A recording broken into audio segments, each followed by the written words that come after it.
Saya tanya ke kiai-kiai yang dekat mereka, alasannya apa kiai? Mereka kok duluan? Katanya pakai dalil fastabiqul khairat.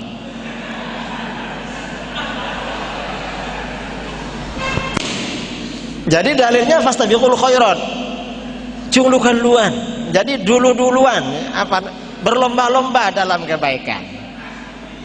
Jadi sudah duluan dalam kebaikan itu. Nah, aliran-aliran yang menyimpang di Indonesia, aliran-aliran lokal ini, cara berdalil seperti ini memang. Caranya berdalil seperti fastabiqul khairat ini.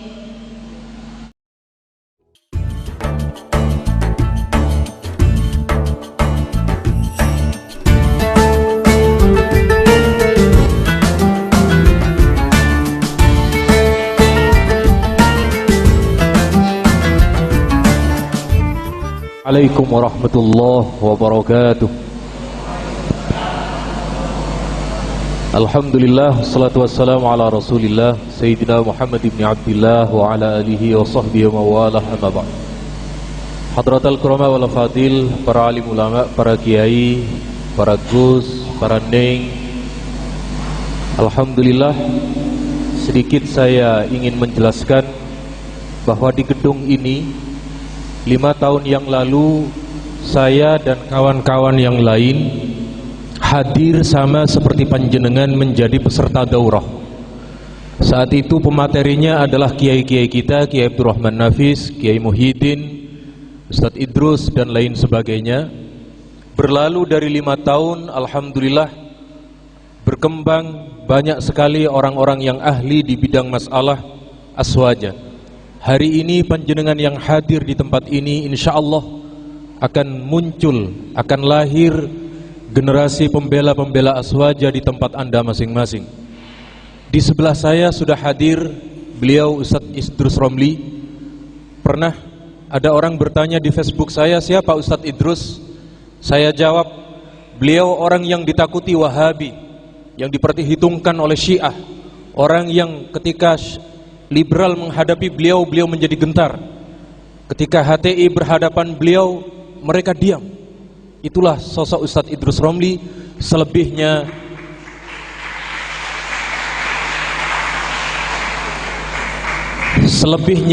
wa huwa ghaniyun 'anil syarhi. Falyatafaddal Syekh.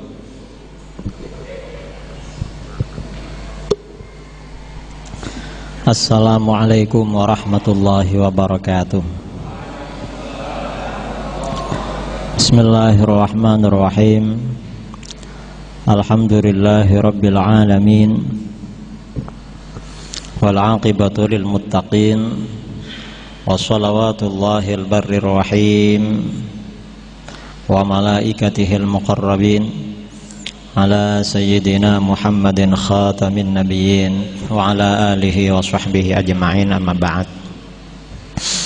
Para kiai, para gus, para ning, wabil khusus wa nakhussu bidzikri, komandan kami, Direktur Aswaja Center Kiai Haji Abdurrahman Nafis LC MAG, yang saya hormati dan saya banggakan karena beliau sangat gigih untuk memperjuangkan terlaksananya acara daurah aswaja di Jawa Timur dengan modal lillahi ta'ala alias ta'oleh. Dan saudara moderator Ustadz Ma'ruf Khazin yang saya cintai dan saya banggakan. Alhamdulillah, pada sesi pertama ini saya diberi waktu. Sesi pertama, tema yang diberikan kepada saya adalah tentang mafahim ahlus sunnah wal jamaah. Mafahim ahlus sunnah wal jamaah ini artinya, mafahim itu jamak dari mafhum. Mafhum itu artinya konsep. Konsep-konsep Ahlus Sunnah wal Jamaah. Ini yang akan kita bicarakan. Tapi saya tidak akan membicarakan mafahim Ahlus Sunnah wal Jamaah secara menyeluruh, karena ini hanya daurah aswaja, ini hanya sebagai simbol untuk mengembalikan semangat perjuangan para kiai, para gus, para ning ke ranah Ahlus Sunnah wal Jamaah. Saya kira semua yang hadir di sini mantap kepada Ahlus Sunnah wal Jamaah. Tadi saudara moderator ada yang kurang, bahwa yang takut dengan saya Wahabi, Syiah dan Hizbut Tahrir. Sebenarnya ada yang berani pada saya, yaitu Jamaah Tabligh. Kalau Jamaah Tabligh itu berani. Kemarin malam Minggu saya mengisi di Masjid Raya di Peraya, Lombok Tengah. Habis ceramah Ahlus Sunnah wal Jamaah, ada Jamaah Tabligh menghampiri saya mau pulang. Pak Kiai, bagaimana hukumnya mencukur jenggot dan merawat kumis? Saya bilang, yang sunnah itu jenggot dirawat, kumis dicukur. Pak Kiai kok dibalik katanya? Ya ini alasannya tradisi. Langsung, lah berarti Pak Kiai bohong kalau begitu. Kabura maqtana indallah an taqulu ma la taf'alun. Langsung didalilkan. Padahal kan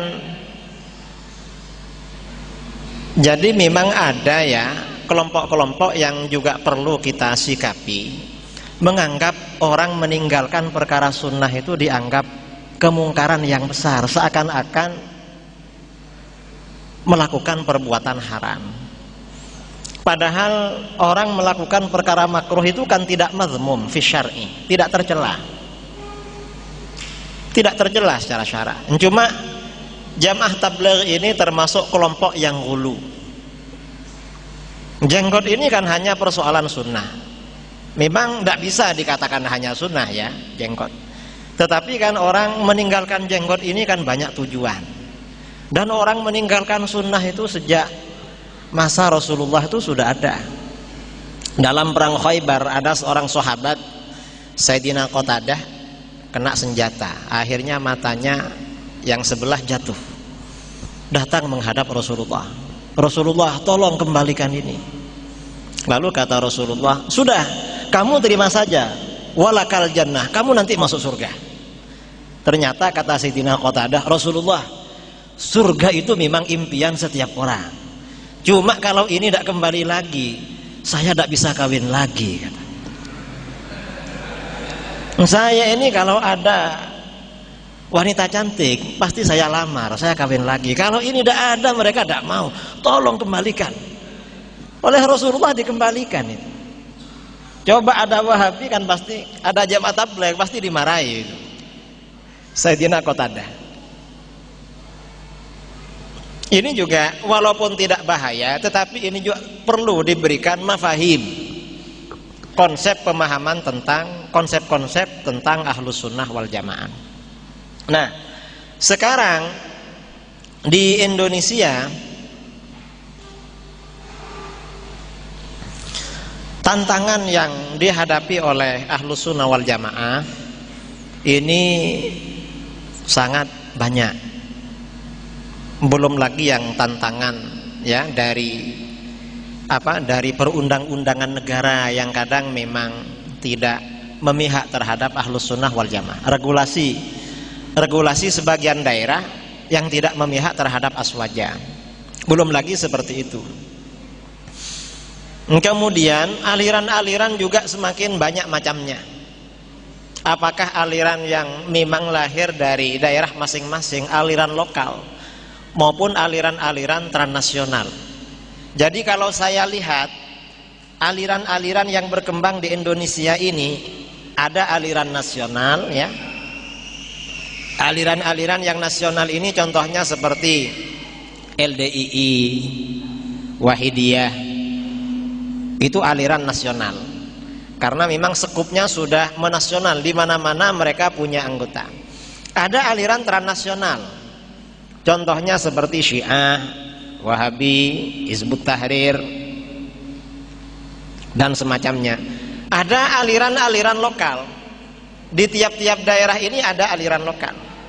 Kalau aliran nasional yang baru ya, yang oleh para ulama difatwakan keluar dari Islam, bulan Januari kemarin lahir namanya Ghafatar. Heboh tentang berita Ghafatar. Ahmad Musaddiq, mantan pelatih bulu tangkis yang ngaku jadi nabi. Lalu bulan Februari di Jombang ada Pak Jari ya. Ada Pak Jari ngaku jadi nabi juga. Terus setelah itu di Lombok Timur ada orang namanya Pak Tugimin ngaku jadi nabi. Bahkan ngaku jadi ketuanya, pimpinannya para nabi. Namanya Pak Tugimin. Memang orang Jawa, aslinya orang Jawa, cuma sekarang tinggal di Lombok.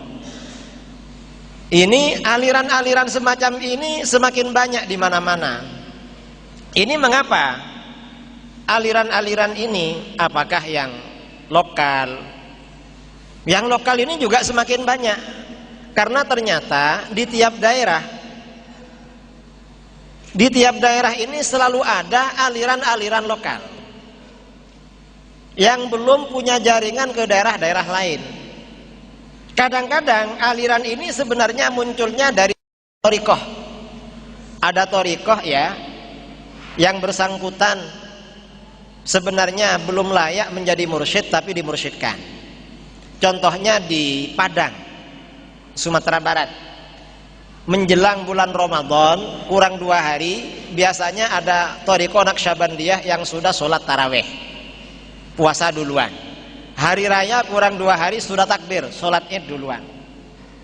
Itu kan thariqah Naqsyabandiyah.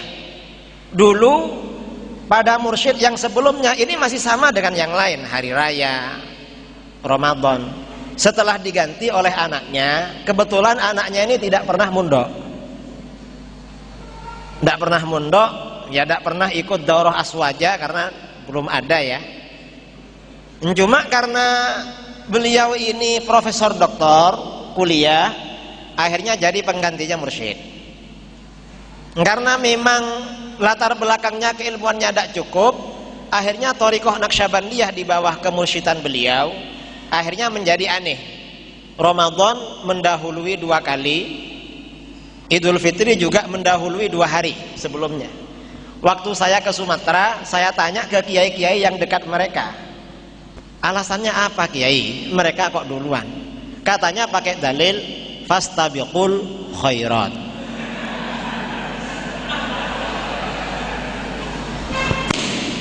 Jadi dalilnya fastabiqul khairat, duluan. Jadi duluan, berlomba-lomba dalam kebaikan. Jadi sudah duluan dalam kebaikan itu. Nah, aliran-aliran yang menyimpang di Indonesia, aliran-aliran lokal ini, cara berdalil seperti ini memang. Caranya berdalil seperti fastabiqul khairat ini. Ini kemarin saya didatangi beberapa orang ke rumah saya melaporkan ada aliran baru di daerah saya di Jember. Ada aliran namanya Iqra binafsik. Di Puger itu ada pulau, di tengah pulau kecil itu ada tempat rekreasi. Namanya Pulau Kucur, di sana ada kolam renang. Tempat rekreasi juga. Kelompok Iqra binafsik ini setiap malam Jumat Legi bersama jamaahnya, laki-laki perempuan, jam 12 malam ke atas wiritan di kolam. Dari atas ditutup. Saya suruh tanya ke orang-orang saya, coba tanyakan mengapa wiritannya kok harus di kolam dan laki perempuan lagi dan ditutup dari atas. Katanya biar mujahadahnya luar biasa katanya. Jadi biar apa namanya, kalau rasa dingin ini kan tambah semangat untuk teruji semangatnya untuk wiritan, enggak Loh, kalau wiritan di kamar, apalagi sambil pakai selimut kan enak, itu di air ujiannya. Tapi kok laki perempuan yang kumpul? Nah, aliran-aliran semacam ini itu punya dalil, walaupun antara dalil dengan yang didalilkan itu tidak cocok, tidak pernah nyambung. Nah, ini mengapa aliran-aliran semacam ini banyak bermunculan? Ternyata setelah kita selidiki, di daerah-daerah itu memang sudah tidak ada tokoh-tokoh harismatik, para kiai yang alim, para kiai yang benar-benar mengerti ilmu agama di daerah-daerah itu sudah tidak ada. Akhirnya bermunculan kelompok-kelompok semacam ini. Nah, ini kita pentingnya mengadakan acara daurah internasional, mengembalikan para ulama, para gus dan para ning ke ranah ahlus sunnah wal jamaah, memperjuangkan ahlus sunnah wal jamaah secara bersama-sama. Kita ini saya kira sudah waktunya di daerah ini ya, para kiai, para ustadz untuk ceramah ini sudah waktunya tidak menunggu untuk diundang, tetapi juga perlu membuat rutinan di daerah-daerah, di mana daerah-daerah minus kita buat rutinan. Nanti ada ustadz-ustadz, kiai-kiai kita kirim ke sana. Saya kira sudah waktunya seperti itu. Karena kita ini sudah semakin kecolongan. Ini belum lagi kelompok-kelompok ya, kelompok-kelompok transnasional yang memang punya dana yang sangat kuat seperti Wahabi. Wahabi ini sekarang gangguannya kepada kita semakin luar biasa. Dan ini sudah merata hampir di mana-mana. Mulai dari Sabang sampai Merauke. Mereka ini punya tim yang dikirim ke sana. Dan ustadz-ustadz Wahabi ini memang gajinya mahal. Karena laporan dari mantan-mantan mereka, saya beberapa kali waktu ngisi ke Bogor, waktu ngisi di Bekasi, di tempat lain, mantan-mantan ustadz Wahabi laporan ke saya. Saya tahu, Kiai, gajinya Ustadz Wahabi tiap bulan tahu berapa? $1.500. Loh, sampean kok tahu? Saya dulu mantan Ustadz Wahabi. Jadi saya coba menjadi dai mereka. Satu bulan itu $1.500, lumayan Kiai. Kalau sekarang kan 20 juta lebih. Seandainya punya istri 4, itu lebih dari cukup. Mengapa? Punya istri 1 itu 1 bulan kan cukup. 2 juta itu sudah katanya. 2 juta itu sudah Masya Allah Kiai katanya. Padahal ini kan 20 juta. 20 juta. Nah, terus sampean kok keluar dari Wahabi? Ya, saya pikir saya tidak mantap dengan ajaran mereka. Dulu itu karena tidak punya kerja katanya. Karena tidak punya kerja, sekarang kan sudah jadi dosen Kiai, sudah ngajar ke sana, sudah keluar. Loh, berarti sampean dulu mengajarkan Wahabi? Enggak Kiai, saya dulu minta ditugaskan ke daerah yang jauh dari kota, agar tidak bisa diawasi oleh pengawas. Jadi saya masih tahlilan, masih ini, cuma lama-lama takut ketemu, akhirnya keluar katanya. Jadi $20 memang, $1.500. Jadi mereka ini kerjanya ya cuma berjamaah di masjid. Makanya orang Wahabi ini modus ya, cara menguasai suatu daerah. Mula-mula mereka akan rajin berjamaah. Masjid kotor disapu, muadzin tidak ada, azan. $1.500. Nah, akhirnya ustadz-ustadz yang jarang berjamaah dijelek-jelekan. Coba lihat, itu kalau Ustadz Aswaja ke pasar, ke sawah, tidak berjamaah. Lah memang Ustadz Aswaja ada yang bayar memang. Ada bayaran itu kalau ada orang mati. Kalau ada orang meninggal, baca talqin, baru dapat apa? Beras tuh ya. Saya kalau ada tetangga meninggal, lalu baca talqin kan biasanya dihantarkan beras kan, kata orang Madura sortana, apa saja, beras, gedang, nyiur itu kan menunggu orang mati gajinya itu memang. Lah orang mati kan tidak tiap hari ada. Tahlilan itu baru dapat berkat hari ke-7, tok petok. Kalau mulai malam pertama, 2, ketiga, tidak ada itu. Memang tidak ada bayarannya Ustadz Aswaja. Makanya tidak pulang dari pasar, dari sawah, berjamaahnya telat-telat. Dijelek-jelekkan sama $1.500 ini. Makanya saya katakan, waktu saya kemana-mana, mengapa? Orang-orang tanya, mengapa Kiai? Wahabi masih membid'ahkan kita. Kan dalil yang Kiai terangkan sudah jelas. Jawaban kita, lah mereka itu pertimbangannya bukan dalil, tapi dolar. Kalau kita ini kan beragama sesuai dengan dalil, kalau mereka itu beragama sesuai dengan dolar. Wad dolar afdal minad dalil.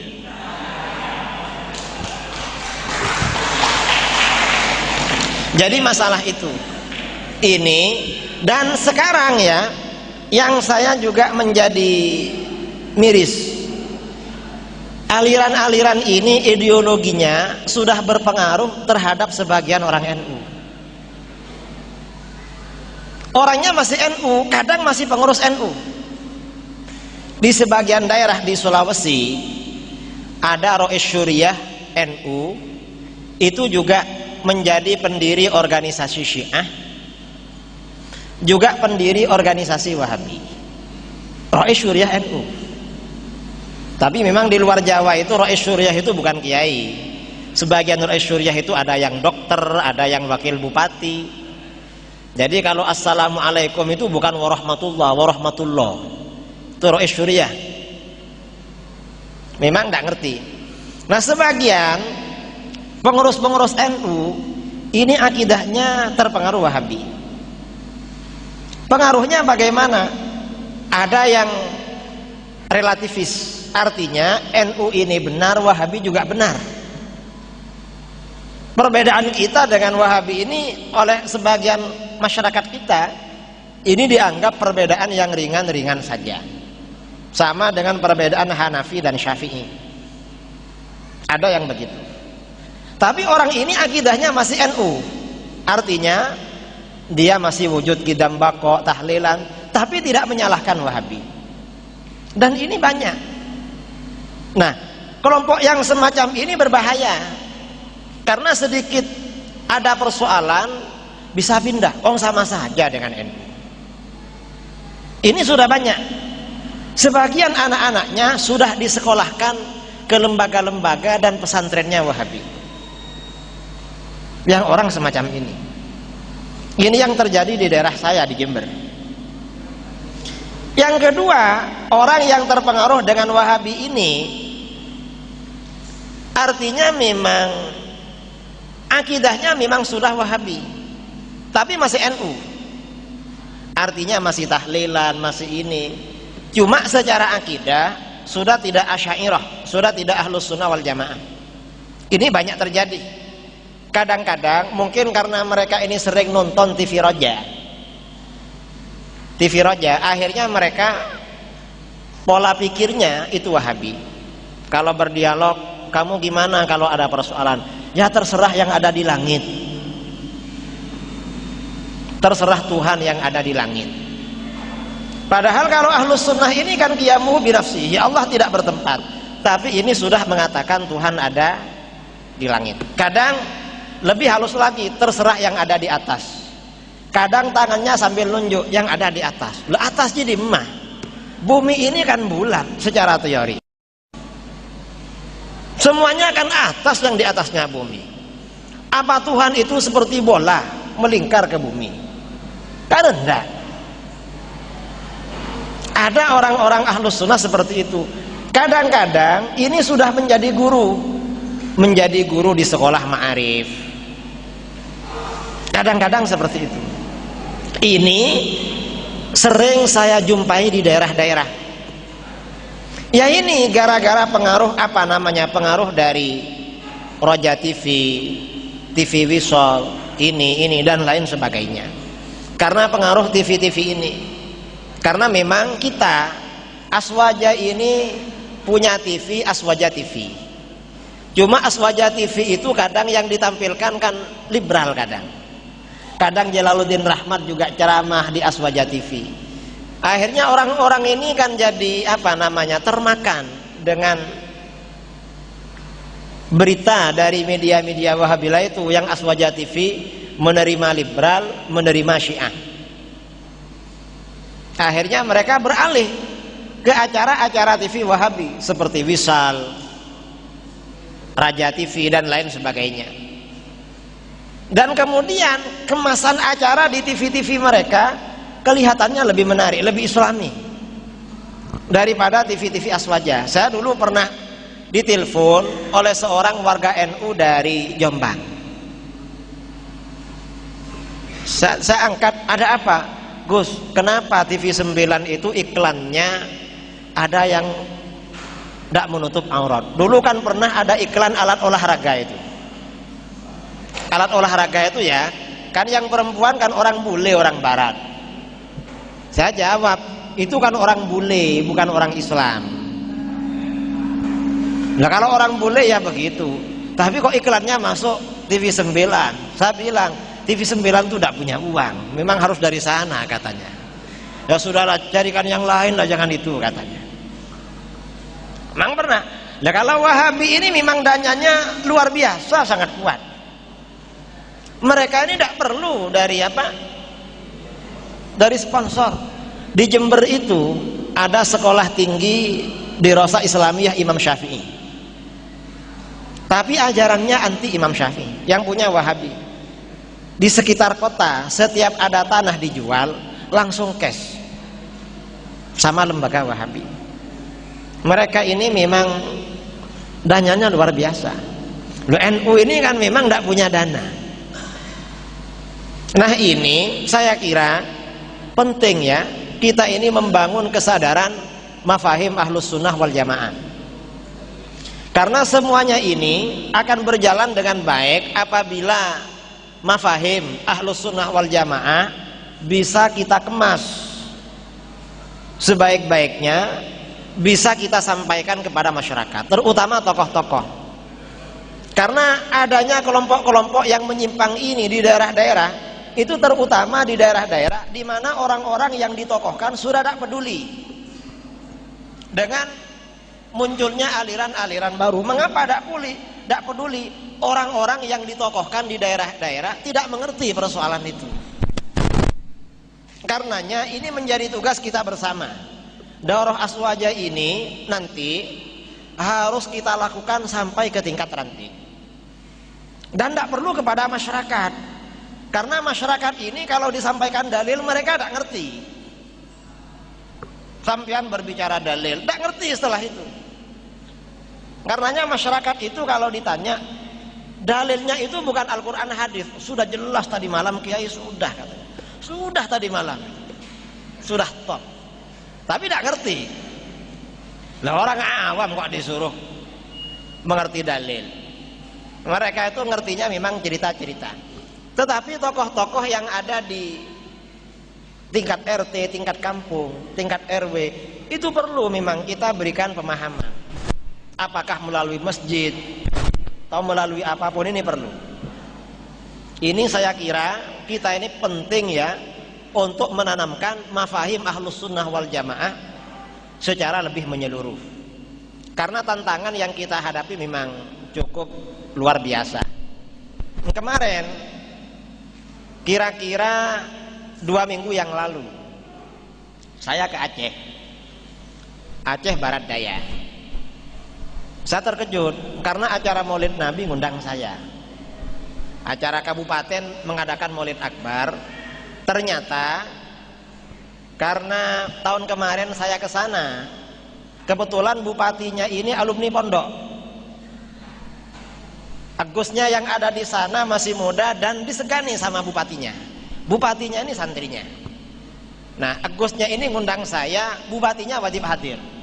Ya sudah, mulai dari awal sampai selesai acara bupatinya duduk di situ karena Gusnya yang nyuruh. Itu hibawanya Gus. Saya disuruh ceramah Wahabi. Saya jelaskan Wahabi. Wahabi itu bukan Ahlus Sunnah wal Jamaah. Wahabi itu pengikut setan, dalilnya ini. Wahabi ini sama dengan Yahudi, dalilnya ini. Saya keluarkan semua. Bupatinya mantap kalau Wahabi aliran sesat. Lalu oleh gosnya bisik-bisik, Bupati siap Tengku. Di sana itu kiai kan dipanggil Tengku, siap. Tadi dengar Pak Kiai kan sudah bilang aliran sesat, Wahabi, HTI, terus ini, iya. Keluarkan peraturan, dilarang. Akhirnya Pak Bupati keluar peraturan melarang Wahabi, HTI, dan 2 aliran lokal. Langsung dilarang. Begitu dilarang, Wahabi banyak uangnya. Wahabi, HTI gabung, mem-PT UN-kan peraturan ini ke Jakarta. Di PT UN-kan karena keluar bentuk peraturan. Akhirnya kemarin saya diundang lagi, suruh ceramah lagi. Acaranya Maulid Nabi. Karena namanya acara Maulid Nabi kan, masa acara Maulid bicara Wahabi kan enggak kan. Kalau Maulid itu ya tentang kelahiran Rasulullah. Rasulullah itu seperti apa, syaratnya para nabi itu apa saja. Karena kebetulan isu-isu kemarin yang aktual kan tentang Ghafatar dan Pak Jari. Saya menerangkan tentang sifat wajib para nabi. Sifat wajib para nabi kalau secara akli ada 4. Siddiq, amanah, tabligh, fatonah. Tapi kalau secara syar'i lebih dari itu. Lebih dari 8. Yang pertama, para nabi itu syarat yang pertama ayyakuna akmalan nas khulqan. Harus orang yang paling sempurna secara fisik. Tidak ada nabi itu fisiknya jelek, hitam, pendek, perutnya ke depan, tidak ada. Nabi itu semuanya ganteng. Karenanya di dalam hadis riwayat At-Tirmidzi, Rasulullah SAW bersabda, "Ma ba'atsallahu nabiyyan illa hasanal wajhi hasanas saud." Allah tidak pernah mengutus seorang nabi kecuali wajahnya tampan, suaranya juga bagus. Wa kana nabiyyukum ahsanahum wajhan wa ahsanahum sautan. Akhirnya orang-orang tertarik. Saya bicara Maulid sampai selesai. Waktunya mepet, selesai. Agusnya tidak puas. Karena Agusnya belum puas, saya ditahan, tidak boleh pulang. Kiai jangan pulang dulu katanya. Kenapa? Saya masih kurang. Kenapa? Tadi memang Maulid Nabi, tapi Kiai nyebut Wahabi kurang. Nah, akhirnya saya diminta mengisi kuliah malam khusus bicara Wahabi. Saya minta, Wahabi di sini apa saja pendapatnya? Sampaikan. Sudah bicara Wahabi. Ternyata ya cerita tentang di PT UN-kan itu. Nah sekarang kawan-kawan Aswaja di sana sedang mengumpulkan dalil-dalil Ahlus Sunnah wal Jamaah bahwa bupati berhak melarang Wahabi. Karena Agusnya ini wibawa. Pernah ada rakyat di sana, ada acara pernikahan mendatangkan orkes dangdut. Agusnya masih ada di luar kota. Agusnya dengar, bupatinya ditelepon, tolong di stop itu, langsung dihentikan. Ini pentingnya kewibawaan Gus.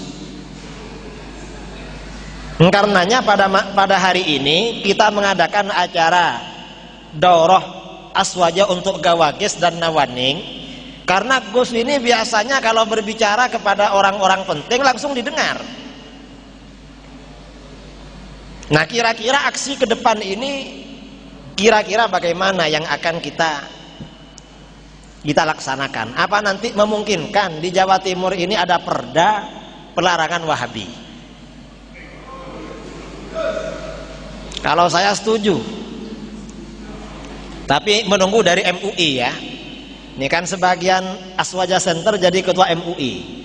Saya kemarin ke ketua MUI Probolinggo bisik-bisik, tolong MUI keluarkan fatwa Wahabi sesat.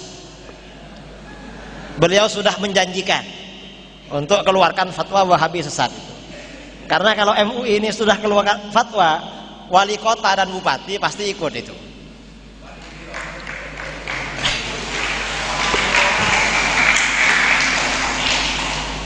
Nah, ini saya kira beberapa poin yang perlu saya sampaikan kepada para peserta. Setelah ini nanti Kiai Marzuki Mustamar yang akan berbicara kepada kita. Saya memang tidak membicarakan dalil-dalil karena saya lihat yang hadir di depan saya ini sering ketemu saya. Atau di PWNU, apa di daerah-daerah banyak yang ketemu. Tapi kalau memang ada hal-hal yang ingin ditanyakan, silahkan. Waktu saya kembalikan kepada moderator. Kurang lebihnya wal afu minkum. Assalamualaikum warahmatullahi wabarakatuh.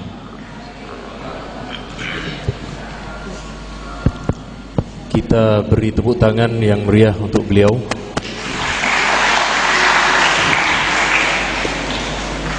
Saya melihat dari apa yang telah beliau sampaikan dari awal tadi bahwa mafahim yang paling penting dari aswaja itu adalah at-tamadhub, bermadhab.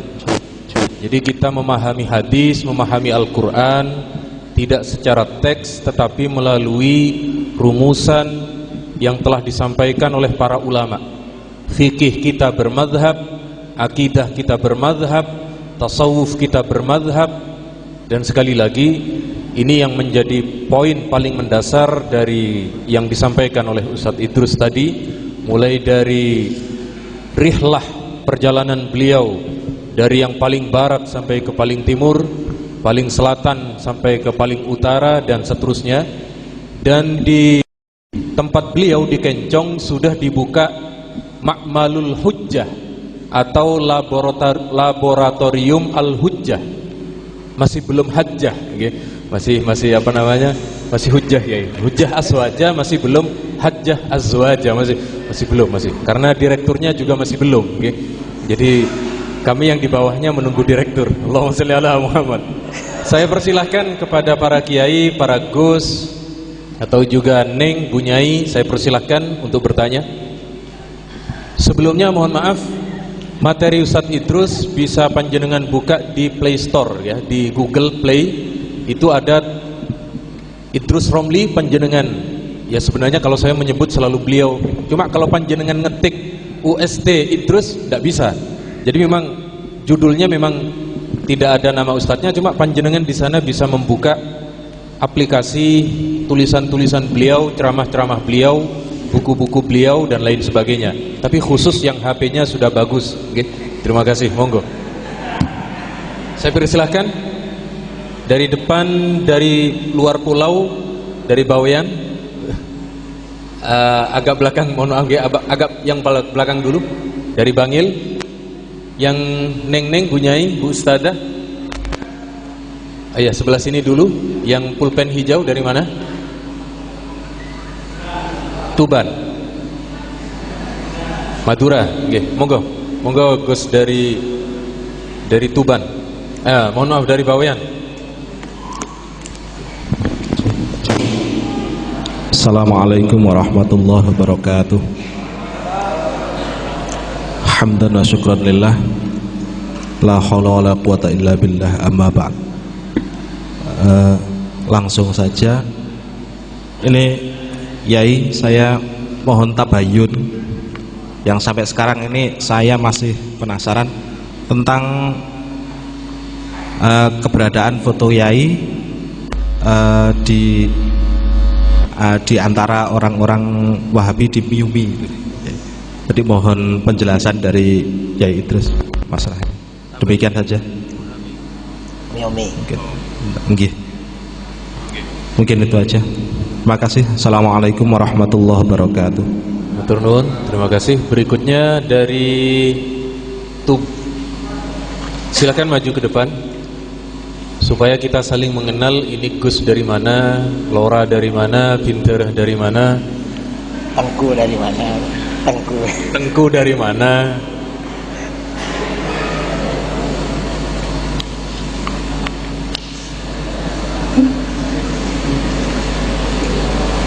Nama dan asalnya Gus. Assalamualaikum warahmatullahi wabarakatuh. Nama saya Sulaiman Abbas dari Aswaja NU Center Bangil. Satu yang saya ingin tabayun, klarifikasi, juga pertanyaan dari paparan narasumber tadi, seolah-olah selain Aswaja NU Center, Aswaja, ada Wahabi, ada Syiah dan segala macamnya itu sesat, dan sudah ada upaya untuk membuat regulasi melalui jaringan narasumber supaya paham Wahabi dan yang lain selain Aswaja itu supaya difatwakan sesat, setidaknya kan begitu. Kalau sampai menjadi undang-undang itu akan lebih baik. Saya sebagai kader Aswaja tentunya sangat simpati dan sangat mendukung dengan apa yang sudah digagas dan diperjuangkan oleh beliau Ustadz Idrus Romli. Tapi pada titik yang sama juga saya mempunyai kegamangan, dalam pengertian kegamangan bahwa kita tidak memungkiri bahwa sampai hari ini pun kita juga menyuarakan tentang Islam Nusantara, yang itu juga dimotori oleh NU. Islam Nusantara kita tahu bahwa di Nusantara itu juga di sana banyak bahkan tidak sekedar lintas aliran dalam tubuh Islam, tapi juga lintas agama, kan begitu. Dan itu oleh Islam Nusantara yang saya tangkap dan saya ketahui semuanya itu dilindungi, terlepas dari perbedaan pandang dari sudut aswajanya, kan begitu. Upaya pemfatwaan sesat terhadap selain aswaja, bahkan membuat regulasi sesat kepada aliran selain aswaja yang kita perjuangkan ini, apakah tidak tabrakan? Kadang dikasih transport 250.000, naik bus sudah cukup. Tapi saya datang dulu karena ingin menjelaskan Ahlus Sunnah. Sekarang sudah sering tidak datang. Tapi bukan karena itu, karena memang fitnah. Karena kalau yaitu cuma foto kemudian disebarkan di internet sudah ikut Wahabi.